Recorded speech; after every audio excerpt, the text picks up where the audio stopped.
Hello and welcome to my art studio here in Amsterdam. I'm Rose Wildsmith, mixed media process artist, and today I'm going to share with you my failed attempt to do a botanical prints on paper. And I like to think that there's no such thing as wasted experience in art, because whatever you do, even if you don't get the result you want, you've still tried something, you've still learnt something along the way.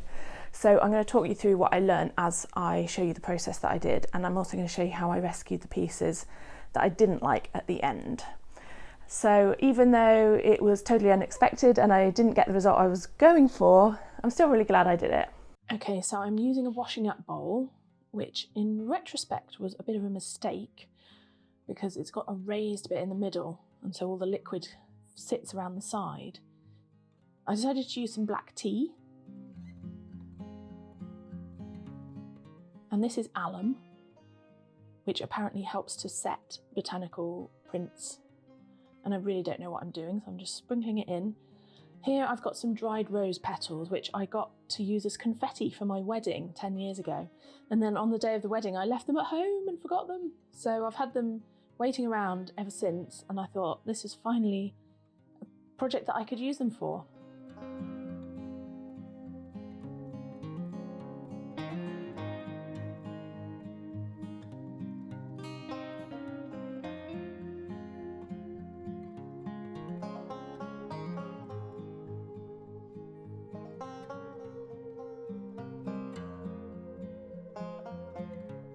Okay, so we've got some onion skins and we've got some Tim Holtz sprays. I used the Distress Oxide sprays and also the Dilutions, I think they're called, the other kind of sprays. And I was really just experimenting and exploring, just seeing what would happen if I put all of these things in together. Really didn't have a clue what I was doing. This is acorn cap ink that I made myself by collecting acorn caps and then brewing them up. And you can see that the tannins in it are really strong, much stronger than the tea.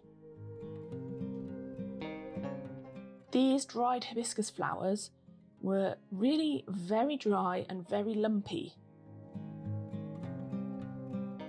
I was worried that they'd poke holes in the papers, actually.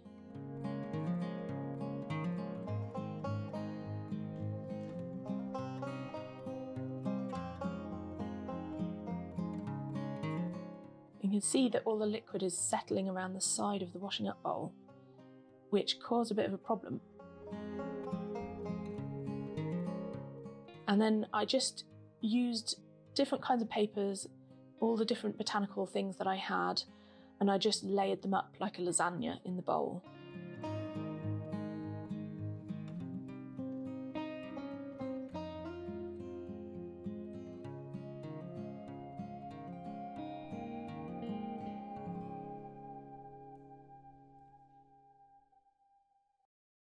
You can see that all the liquid goes kind of soupy. And here I'm trying to soak the hibiscus flowers a little bit in the tea because they were so dry, but it didn't really work. I think if I was going to use hibiscus flowers that were dried like that in the future, I would soak them for a lot longer beforehand. Really, my biggest lesson from this whole experiment is to not do this in the winter. Well, this paper lace is lovely and quite delicate when it's wet.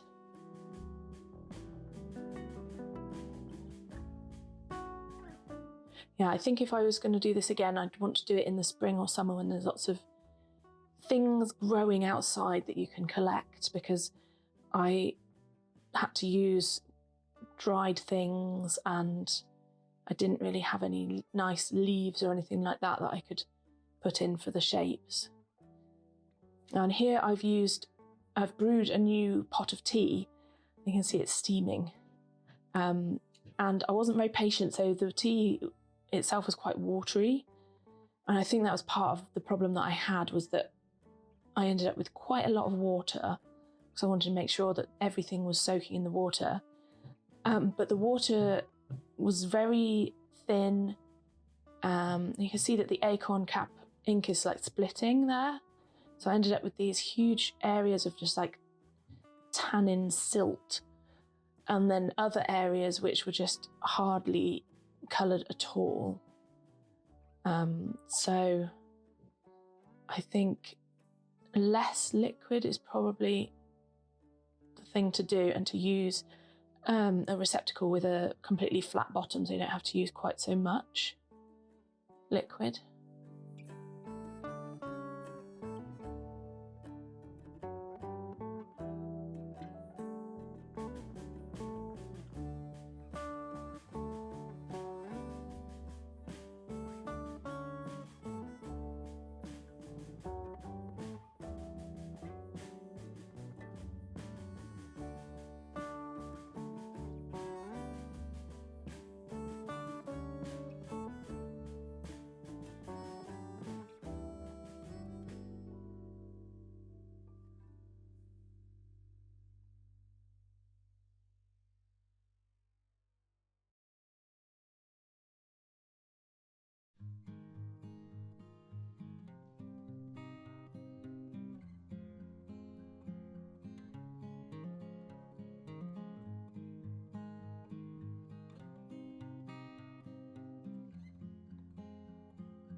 Look at that soup.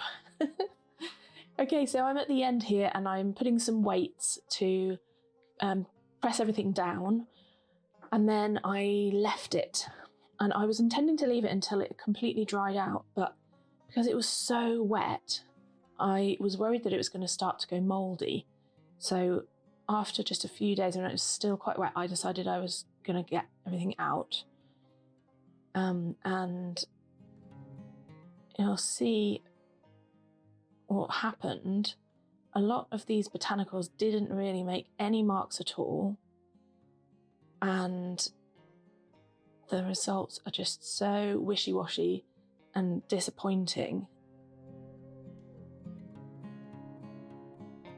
I was really disappointed by the rose petals, but I think if they are designed to be used as confetti, then perhaps they've been treated so that they don't actually stain clothing and things, which would make sense. And also maybe just because they're so old.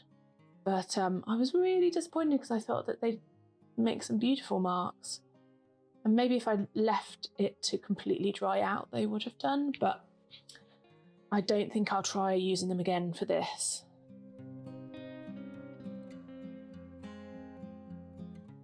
And some of these pieces look hardly dyed at all. Now, the one success was the onion skins, actually. They seem to work really well. Look at the bright yellow that you get from the onion skins there.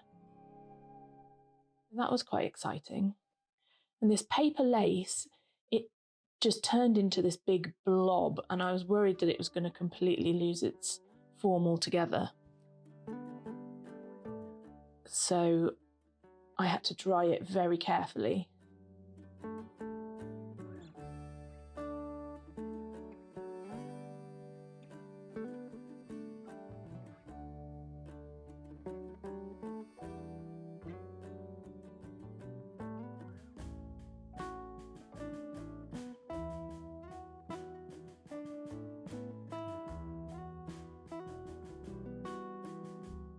And all that soup.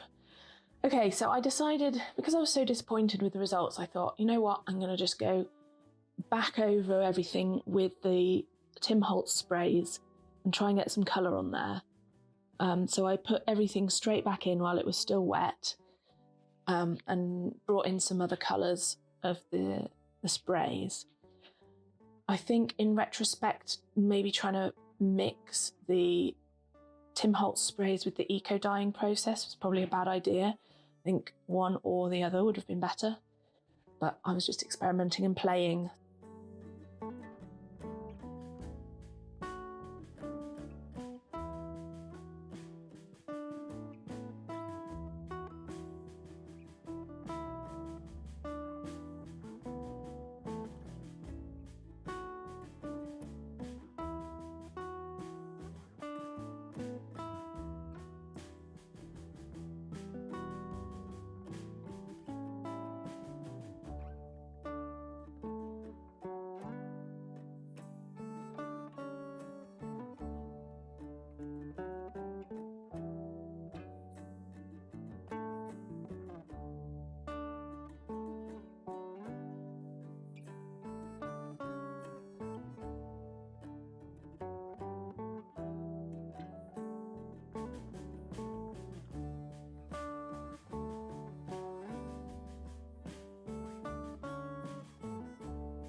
Okay, and I'm putting the weights back on, and I decided to leave it again for a few days and then see what happened. So here I am revealing what they look like. They didn't dry out completely. They were still a little bit damp. I think I was just impatient because I really wanted to see what they looked like.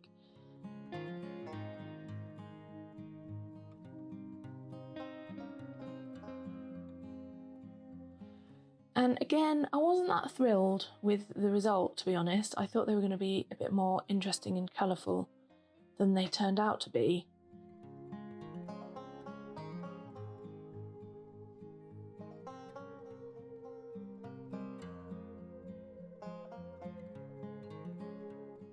They're all quite muted. They look kind of like good for aged vintage papers. And all the different kinds of paper worked quite differently. This pink one was quite nice. But a lot of them didn't really take much colour at all.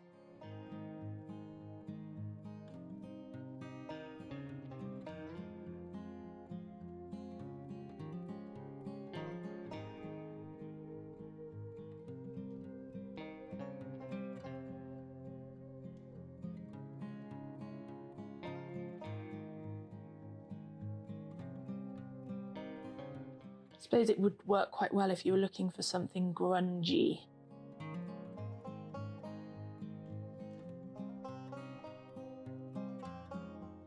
And then I stopped filming here and dried and ironed all the papers, and here I'm showing you what they look like when they're dry. You can see like very subtle results, not really what I was going for when I set out on this adventure.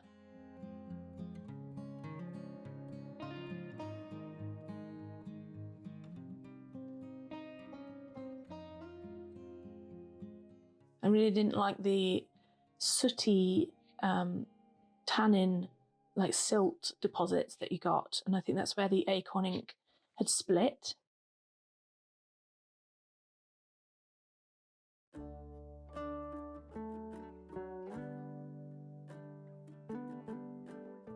I did like these onion skin prints, they worked really well.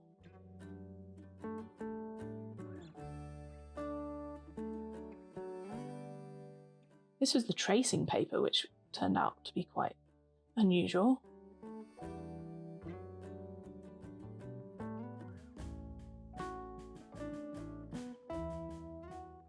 And actually the prints from the onions worked quite well. This was the paper lace, and I actually didn't put it back in for a second time with the dye because I was worried about it being so delicate. So it's just stained with the tea and the onions and things, but I actually think it's quite beautiful.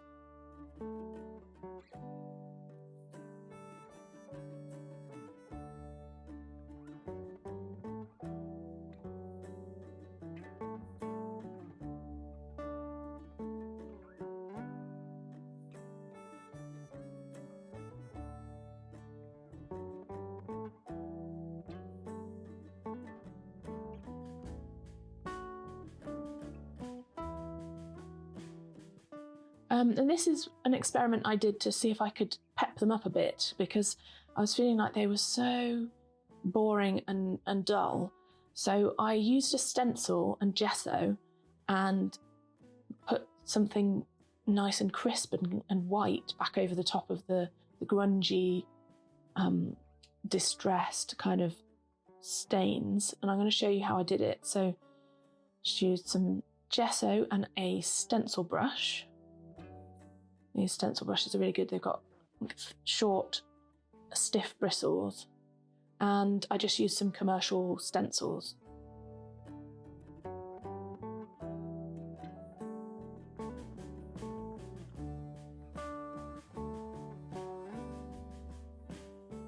I only used a very, very tiny amount of gesso on the stencil brush. And I actually found that dabbing it on first and then brushing it on worked better, so you didn't get these kind of blobs where it went underneath the stencil. You can see here I'm dabbing it on first, and that seemed to work quite a lot better.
I like this one, it looks kind of like tiger stripes or something. And I really like this one as well at the end.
I really like how this one turned out. Those white bubbles really pop on the muddy background.